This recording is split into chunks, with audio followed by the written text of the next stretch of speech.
Welcome to VBG news. ఈ రోజు filmy updates అంటే ఇప్పుడు చూద్దాం. రామ్ చరణ్ నటించిన గేమ్ చేంజర్ రెండో సింగిల్ రిలీజ్ తో సినిమా విషయంలో సందడి మొదలైంది. రామ్ మచ్చా మచ్చా అనే సింగిల్ ఇటీవల యూట్యూబ్ లో విడుదలైంది. ఇది కొన్ని మిలియన్లకు పైగా వ్యూస్ ను సొంతం చేసుకుంది. ఇన్ని రోజులు సినిమాకు సంబంధించిన కాస్త సైలెంట్ గా ఉన్న మూవీ టీం ఇప్పుడు మరింత యాక్టివ్ అయింది. త్వరలోనే గేమ్ చేంజర్ సినిమా టీజర్ కూడా విడుదల చేయనున్నారు. గేమ్ చేంజర్ టీజర్ దసరాకి రానుందనే టాక్ నడుస్తూ ఉండగా ఈ విషయాన్ని చిత్ర సంగీత దర్శకుడు ఎస్ఎస్ తమన్ కూడా ఒక ట్వీట్ ద్వారా ధృవీకరించారు. టీజర్ కి సంబంధించిన పనులు కూడా పూర్తయ్యాయని సమాచారం. గేమ్ చేంజర్ సినిమా షూటింగ్ కు సంబంధించి పలు వీడియోలు సోషల్ మీడియాలో వైరల్ అయ్యాయి. కానీ సినిమా కంటెంట్ ఏమిటో చెప్పడానికి అఫీషియల్ గా ఒక్క వీడియో కూడా బయటకు రాలేదు. అందుకే టీజర్ విషయంలో మెగా అభిమానులు ఎంతో ఆతృతగా ఎదురు చూస్తున్నా ఉన్నారు. ఇండియా 2 తో భారీ పరాజయాన్ని చవి చూసిన దర్శకుడు శంకర్ కి గేమ్ చేంజర్ చాలా కీలకమైన చిత్రం. ఇండియా 2 శంకర్ కెరియర్ లో అతిపెద్ద డిజాస్టర్ గా నిలిచింది.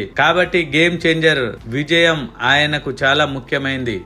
మరిన్ని ఫిల్మీ అప్డేట్స్ కోసం చూస్తూనే ఉండండి విబిజీ న్యూస్.